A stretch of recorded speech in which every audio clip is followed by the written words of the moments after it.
Hi, എൻ്റെ പുതിയ വീഡിയോയിലേക്ക് എല്ലാവർക്കും സ്വാഗതം.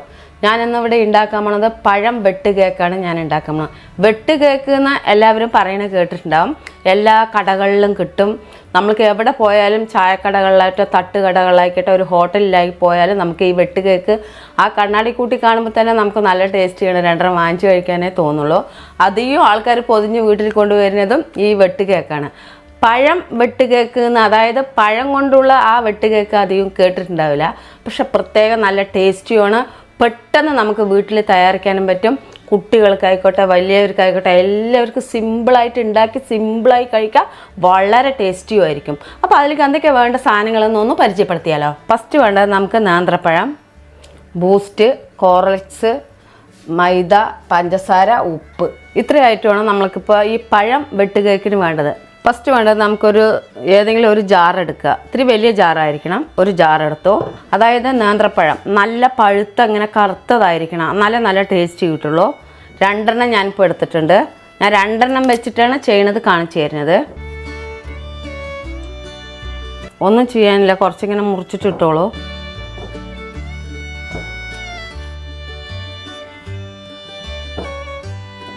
പഴം രണ്ടെണ്ണം ഞാൻ ഇട്ട് കൊടുത്തിട്ടുണ്ട്.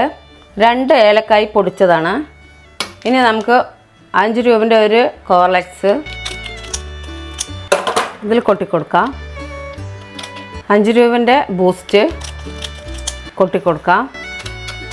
ഉപ്പ് 1 നുള്ള്, പഞ്ചസാര ആവശ്യാനുസരണം. ഞാൻ 3 ടേബിൾ സ്പൂൺ ഇട്ട് കൊടുക്കുന്നുണ്ട്. ഞാൻ 2 പഴം എടുത്ത കാരണം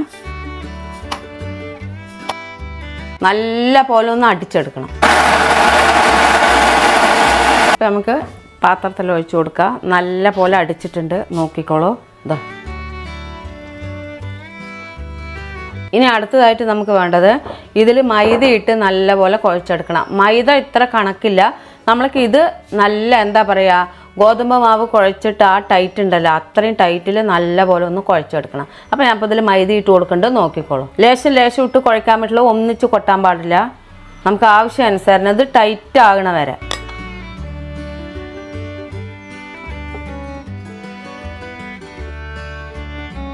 ഇങ്ങനെ ഇളക്കിയിട്ട് വേണം കുറേശ്ശെ ഇട്ട് കൊടുക്കണമെങ്കിൽ അത് പ്രത്യേകം ശ്രദ്ധിക്കണം. കട്ട പിടിക്കരുത്.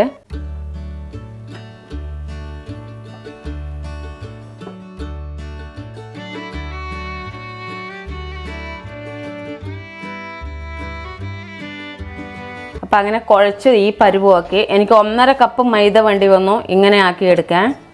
ഇത്ര ആകണ വരെ നമ്മൾ മൈദ ഇത്തിരി ഇട്ട് കുഴച്ചുകൊണ്ടേയിരിക്കണം. ഇങ്ങനെ നമ്മൾക്കിതങ്ങനെ പിടിച്ച് അതങ്ങനെ ഇരിക്കണം. നമുക്കിത് ബോളാക്കി എടുക്കാനുള്ളതാണ്. അപ്പോൾ അതിനനുസരിച്ച് ഇതാവണം. ഇനി നമുക്ക് ഇങ്ങനെ ഇട്ടതിന് ശേഷം 1 ടേബിൾ സ്പൂൺ നെയ്യ് ഇട്ട് കൊടുക്കുക. നെയ്യ് ഉണ്ടെങ്കിൽ ഇട്ടാൽ മതി, ഇല്ലെങ്കിൽ വേണ്ട. അതിൽ 2-3 സാധനം ഇടണമെങ്കിൽ ഇട്ടാൽ മതി. ഹോർലിക്സ് വേണ്ടെങ്കിൽ മാറ്റിക്കോളൂ. ബൂസ്റ്റ് നിർബന്ധമാണ്. അത് 2 പാക്കറ്റോ 3 പാക്കറ്റോ അത്തിരി കൂടുതലായാലും കുഴപ്പമൊന്നുമില്ല. നെയ്യ് 1 സ്പൂൺ വേണം. അത് വേണച്ചാൽ ഇട്ടാൽ മതി, ഇല്ലെങ്കിൽ വേണ്ട. ചിലവർക്ക് നെയ്യ് ഇഷ്ടപ്പെടില്ലായിരിക്കാം. അതല്ലെങ്കിൽ വേണ്ടെങ്കിൽ വേണ്ട. ഞാൻ ഇപ്പോൾ ഇതിൽ 1 സ്പൂൺ നെയ്യിട്ട് കൊടുക്കും.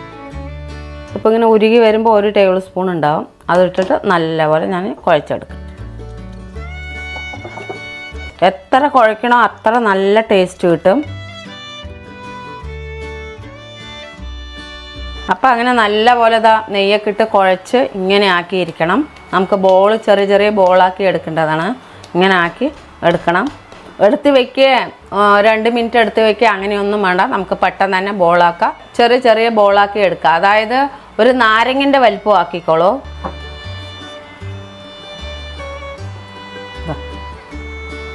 ഒരു ചെറുനാരങ്ങ ഇത്ര ആക്കിയിട്ട് ഇട്ടോളൂ.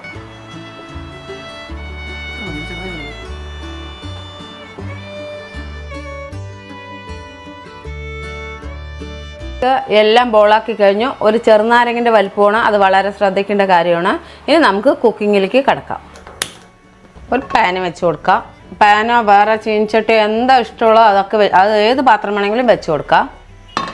എണ്ണ ഒഴിച്ച് കൊടുക്കാം. എണ്ണ വെളിച്ചെണ്ണയോ എന്ത് ഓയിൽ വേണമെങ്കിലും ഉപയോഗിക്കാം. ഇപ്പം ഞാൻ സൺഫ്ലവർ ഓയിലാണ് ഒഴിച്ച് കൊടുക്കണം. ചൂടായിട്ടുണ്ട്. നമുക്ക് ഓരോന്നായി ഇട്ട് കൊടുക്കാം.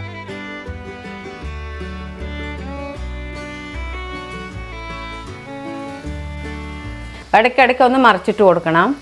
നന്നായി ഒന്ന് മുറുകട്ടെ. ഓരോന്നായി മറിച്ചിട്ട് കൊടുക്കുക. കമ്മിയായിരിക്കണം. തീ നൈസിൽ കത്തിക്കാവോ. ഗ്യാസ് സിമ്മിൽ വെക്കണം. അത് പ്രത്യേകം ഒന്ന് ശ്രദ്ധിക്കണം. അല്ലെങ്കിൽ അത് കരിഞ്ഞു പോകാനുള്ള സാധ്യതയുണ്ട്. മധുരമല്ലേ, ഇടയ്ക്കിടയ്ക്ക് മറിച്ചിട്ട് കൊണ്ടേ ഇരിക്കണം. ഇത്രയും കൂടെ വേവാനുണ്ട്, അതുവരയ്ക്കും വെയിറ്റ് ചെയ്യാം.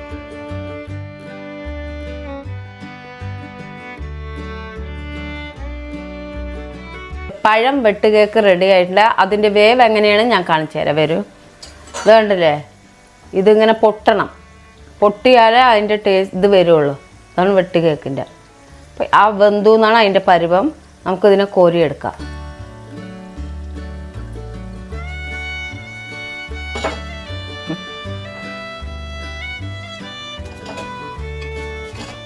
നമുക്ക് ബാക്കിയുള്ളതും കൂടി ഇട്ട് കൊടുക്കാം.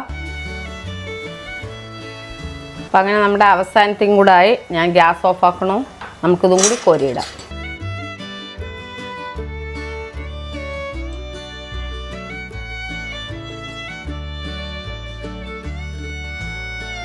ബാബു, നമ്മുടെ പഴം വെട്ടുകേക്ക് അടിപൊളിയായിട്ട് ഉണ്ടാക്കിയിട്ടുണ്ട്. ടേസ്റ്റ് ചെയ്തു കഴിക്കാല്ലേ? എന്തായാലും വെട്ടുകേക്ക് വെട്ടിയ പോലെ ഉണ്ട്. ബാക്കത്തി വെച്ച് വെട്ടിപ്പൊളിച്ച പോലെ തന്നെ ഉണ്ട് വെട്ടുകേക്ക്. സംഭവം ഗംഭീരമുണ്ട്. പക്ഷെ നമ്മൾ ചെറിയ ചെറിയ വെട്ടുകേക്ക് ഉണ്ടാക്കിയതല്ലേ.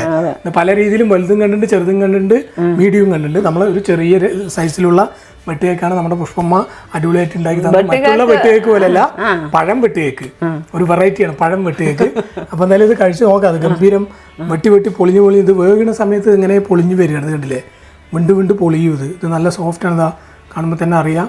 പഴവും ബൂസ്റ്റും എല്ലാം കൂടിയിട്ട് അങ്ങോട്ട് മിക്സ് ആയിട്ട് നല്ല വൈബ് ലുക്ക് കിട്ടുന്നത്. എന്തായാലും കഴിച്ചു നോക്കട്ടെ. അങ്ങനെയുണ്ട്. മുകൾ ഭാഗം നല്ല ക്രിസ്പി ആയിട്ടുണ്ട്, എണ്ണയിൽ പൊരിഞ്ഞിട്ട്. പിന്നെ ഉള്ളിലേക്ക് നല്ല സോഫ്റ്റും. കുട്ടികൾക്കൊക്കെ ഇഷ്ടപ്പെടും. നല്ലൊരു വിഭവമാണ്. ബൂസ്റ്റിൻ്റെ മണവും പഴത്തിൻ്റെയും എല്ലാ സ്മെല്ലും കൂടി വന്ന് നല്ലൊരു ടേസ്റ്റ് വൈബ് വരുന്നുണ്ട്. എന്തായാലും പുഷ്പമ്മനെ സംഭവിച്ചു. എന്തായാലും ഗംഭീരമായിട്ടുണ്ട്. അടിപൊളി പഴം വെട്ട് കേക്ക്. വെട്ട് കേക്ക്. പഴം വെട്ട് കേക്ക്. വേറെ വെട്ട് കേക്ക് ഉണ്ട്, അതെന്നൊരു വ്യത്യസ്തമായിട്ട്. നമ്മൾ വേറെ വലിയ വലിയ വെട്ട് കേക്ക് കാണാറുള്ളത് വേറെ റെസിപ്പി ആയിരിക്കും. അത് നമ്മൾ ഇനി ഉണ്ടാക്കാലോ. നമ്മൾ വെട്ടുകേക്ക് ആരും കാണാത്ത വെട്ടുകേക്ക് ആദ്യം ഉണ്ടാക്കിയിട്ട് പിന്നെ എല്ലാവർക്കും അറിയുന്ന വെട്ടുകേക്ക് ഉണ്ടാക്കാലോ കൊണ്ടാണ്. അപ്പോൾ ഒരു വെറൈറ്റി ആയിക്കോട്ടെ കൊണ്ട് ആദ്യം പഴം വെട്ടുകേക്ക് എടുത്തു. എന്തായാലും സംഭവം അടിപൊളിയുണ്ട്. ഒരു വെറൈറ്റി ടേസ്റ്റ് സൂപ്പറായിട്ടുണ്ട്. അപ്പോൾ എല്ലാവരും ഇതുപോലെ ഉണ്ടാക്കണം, കഴിച്ചേ പറ്റുള്ളൂ. അത്രയ്ക്ക് നല്ലൊരു സ്നാക്സ് ആണ്. ചായൻ്റെ കൂടെ കഴിക്കാൻ പറ്റിയൊരു. പിന്നെ 3-4 ദിവസം ഇരിക്കുകയും ചെയ്യും. 2-3 ദിവസം ധൈര്യമായിട്ട് വെക്കാം അല്ലേ? ഫ്രിഡ്ജിലൊന്നും വെക്കണം, അങ്ങനെ വെക്കാം. വെട്ടിയ പോലെ ഉണ്ട്. അപ്പോൾ വെട്ടുപോലെ ഇരിക്കും. കൊണ്ട് ഒരിക്കലും കേടുവൊന്നും പോകുന്നില്ല അല്ലേ? ഇത് എവിടേക്കും കൊണ്ടുപോകാനോ കുട്ടികൾക്കൊക്കെ ആരെങ്കിലും വരുന്നെന്ന് പറയുമ്പോഴൊക്കെ ഉണ്ടാക്കി കൊടുക്കാൻ പരിപാടികൾക്കൊക്കെ നമുക്ക് പുറത്ത് കൊണ്ടുപോകാനും സുഖമായിട്ട് കൊടുക്കാം. അവർക്ക് അറിയില്ലല്ലോ ഇത് എന്താണെന്ന്. അപ്പൊ പുതിയൊരു സാധനം ചവച്ച് നല്ല രസമുണ്ട് കഴിക്കാൻ. അപ്പോൾ എന്തായാലും ഇതുപോലെ ഉണ്ടാക്കിയ ഒരു വെറൈറ്റി അനുഭവമാണ്, വെറൈറ്റി ടേസ്റ്റുമാണ്. അപ്പോൾ ഇതുപോലെ പഴം വെട്ടുകേക്ക് ഉണ്ടാക്കി കഴിച്ചിട്ട് പുഷ്പമ്മനെ അറിയിക്കുക. സന്തോഷമാവും. അപ്പോൾ അടുത്ത കിട്ടുകാഴ്ച വീഡിയോ. എനിക്ക് ഒന്ന് പറയാനുള്ളത്, പെട്ടെന്ന് ഉണ്ടാക്കാൻ പറ്റും, ഒരു പണിയുമില്ല, വലിയ ടൈമേ ഇല്ല അല്ലേ? ചടപടയെന്ന് പെട്ടെന്ന് ഉണ്ടാക്കാൻ പറ്റുമോ? ഒറ്റ കുക്ക് തീർന്നു. അപ്പോൾ അതേപോലെ ഉണ്ടാക്കിയിട്ട് കഴിച്ചിട്ട് നല്ല പോസിറ്റീവ് വൈബിലുള്ള നല്ല മറ്റേ കമൻറ്റേ നിങ്ങൾക്ക് ഇടാൻ കഴിയുള്ളൂ. അത്രയ്ക്ക് ടേസ്റ്റാണ്. അപ്പോൾ എല്ലാവർക്കും അടുത്ത കിട്ടുകാഴ്ച വീഡിയോ കാണുന്നവരെല്ലാവർക്കും ബൈ.